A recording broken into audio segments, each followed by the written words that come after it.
Hi there everybody and welcome back to another video right here on the Toon Review YouTube channel. My name's Paul, thank you so much for tuning in. As usual, before we get going, if you do enjoy the video, please give it the thumbs up. And if you're new to the channel and you like what you see, why not come and join this amazing community by hitting the subscribe button. It is free to do so, but make sure you hit that notification bell so you never miss an upload or a future video. Right, what I want to talk about today is a brilliant video that Keith Downie did yesterday from the Newcastle United training ground, which was after the press conference.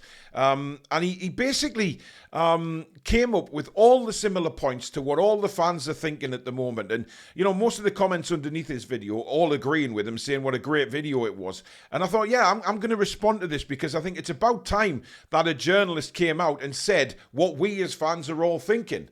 And it was a brilliant video and just what we wanted to hear from a journalist. So massive hats off to Keith Downie for doing it and actually saying what we're all thinking. What he was talking about was the ambition of these players and how, you know, it's a two-way thing, isn't it? When you talk about ambition, you know, the players can maybe turn around and say the club's a bit stagnant at the moment because of what happened in the transfer window. We're standing still, we're not moving forward. But we want to show a bit more ambition. Well, it's a two-way thing, isn't it? The players have got to show the similar ambition. If they want to be playing in the best leagues in the world and things like that, they've got to show the ambition as well.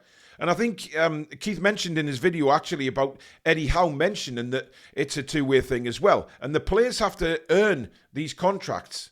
Now, for me, if we talk about Alexander Isak and you look at his performances this season for Newcastle, has he been worth or is he worth a contract extension and a pay rise?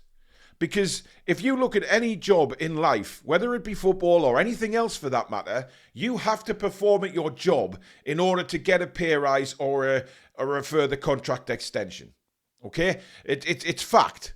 So if you're not performing, then you go for meetings with your managers, and you talk to them about it, how you can maybe improve. You have performance management levels that you've got to try and hit and things like that. So in football, you would think that Isak needs to hit the back of the net because for me, he has done nothing this season to deserve an extension. Now, this might all turn around and he might start smashing the goals in for the rest of the season. Magic if he does that. Absolute magic. But if he doesn't, for me, he doesn't deserve anything of a contract extension. He's still got 3.5 years left on his original deal, and he's still one of the highest earners at the football club, which is also what Keith mentioned. He actually mentioned the three sort of major players for Newcastle United, which was Anthony Gordon, Bruno, and Isak. He specifically mentioned them three in this video, but he also said that, you know, it's not just them. It's the whole team that need to start performing. You know, whether you're in defence, you're a forward, or whatever it may be, you all have to start performing. But these three players are key because of what's going on with the contracts and why Bruno was given the captaincy, for instance. You look at Anthony Gordon. Now, Eddie Howe said that, you know, he's going to be more secure and happy with this new contract.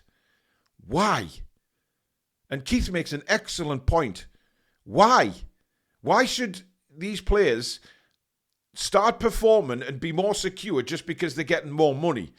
I mean, it rings wrong to me and it sends out the wrong message. But Anthony Gordon has been brilliant, don't get me wrong, since signing for us. Absolutely brilliant. But whatever's happened in the summer has knocked him a little bit. Now, we don't know what that speculation is. It may well be that he was unhappy that he was being touted to Liverpool, or his head was turned by Liverpool, and, you know, or he's just extremely knackered from all the football that he's played over the last 2 years. So there's many different reasons. But to say that, you know, he's more secure and happy now he's signed the contract, so he'll play better. Why hasn't he been performing? You know, you've got, and Keith's right asking that question. We all have a right to ask that question because it's a difficult one to try and answer, because you give him a new contract and more money and suddenly he's going to perform on the pitch. Well, if that's the case, he's only thinking about money and not Newcastle United. But I don't think that's the case with Anthony Gordon. I just think he's out of form at the minute. But it is a very good question to ask. You know, when all these journalists and sort of talking about new contracts for these players, and you think, well, are they really due? these massive pay rises and extra contracts, due, especially the way they're performing at the minute, because they're nowhere near at 100% levels. You look at Bruno as well, and Keith started talking about Bruno's captaincy. During the summer, he was made part of the leadership team and given the armband. He didn't need the armband. As Keith rightly states, Bruno knows he's one of the major players at Newcastle United. One, if not the biggest, okay? So why would you need the captaincy armband just to maybe make you feel better and secure at the club? These are mistakes. I think Eddie's made a big mistake with Bruno making him captain, and I've said this for quite some time now. I don't believe that Bruno should be captain of our football club. He's a leader. He's part of the leadership group, fine, but not the armband. He's not the type of player that'll go around and put an arm around a player if they're not playing very well, or give them a kick up the arse if they need it. I don't think he's that type of guy. For me, Trippier is the guy. Trippier should have kept the armband. I know he's injured at the moment, but he is a true leader. He is a true captain on the field. And although Bruno's a fantastic footballer, don't get me wrong, he's not that leader. And that's where I'm a little confused by it all. And then, of course, he talks about Alexander Isak. He's got 3.5 years left on his contract. Why do you need to talk about an extension right now? Why do you need an extension and more money to make you happier at this football club? And it's the right questions to ask. And, I'd love the players to be accountable for these, these comments that they're coming out with, saying, I'm not sure about a new contract, or I signed one, so I'm really secure and happy now. They've all got lengthy contracts and fantastic money. So why do they need these bigger contracts and just to start playing well? I thought it's a fascinating point. Look, Eddie did give something away in his press conference, which I actually missed out on yesterday, missed out on talking about, which was talking about the harmony in the camp. And when he was talking about these contracts, he did mention that, it's his job to get the harmony back in the dressing room, which indicates that maybe he slipped up a little bit there and actually admitted that things aren't quite perfect in that Newcastle United dressing room. And Keith picked it up, while he was in there.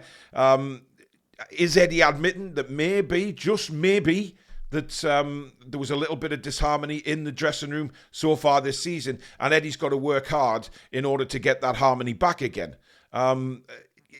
We've all seen it. We said it very early in the season when Newcastle weren't playing well. We all as fans said something isn't quite right in that dressing room. It looks like there's disharmony. We're not playing as a team. We're playing very bland football, if you like. We were lucky to get the results that we did early doors, and things didn't look right. And perhaps that's Eddie just basically admitting that it's true. Maybe that, a lot of players were head down. But like he says, even if you're not too happy about your contract, or about your wages, or about the football club standing a little bit still, you don't down tools, right? You don't, as a professional footballer, you don't down tools like that and just think, well, the club's showing no ambition, so I'm not going to either. It's a two-way street, and we've got to start getting that harmony back in the dressing room, and it's a big job for Eddie Howe. But I thought it was fascinating because you look back at,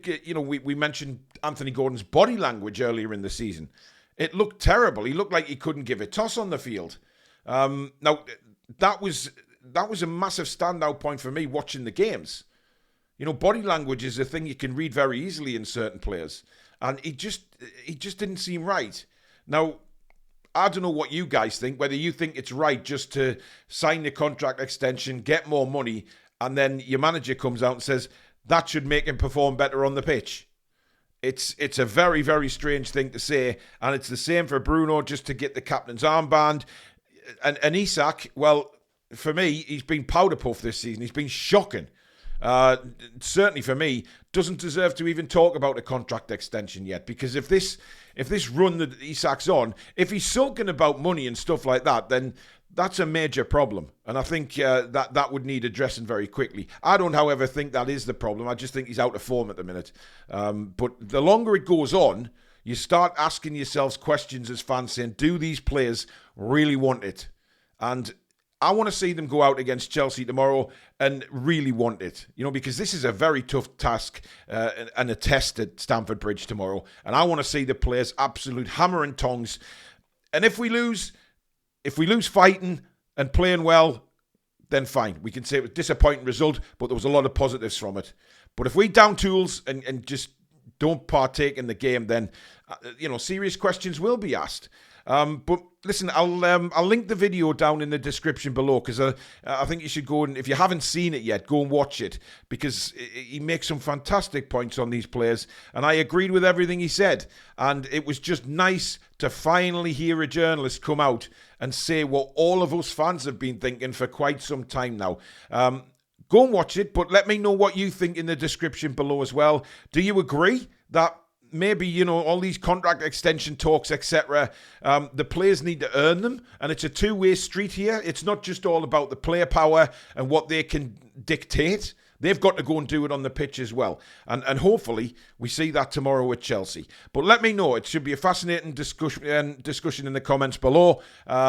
Put them down there. I read them all. I haven't got time to reply to them all, obviously, because there's thousands come through. But I do read them all, and I love getting your point of view across from these videos. So thank you very much for watching. Like I said at the start, if you have enjoyed the video, hit that thumbs up button. Very important to the channel that we keep those coming in. And of course, if you like what you see and you're not subscribed, hit that button. It's free to do so, but make sure you hit that notification bell so you never miss an upload or a live show. The next live, of course, if you're watching this on Saturday, is tomorrow, Sunday at 1:30 p.m. It's Match Day Live, full commentary of Chelsea versus Newcastle with half an hour build-up and team news before kick-off. So we'll look forward to seeing you then. But thank you very much for watching, guys. Have a great Saturday. Take care.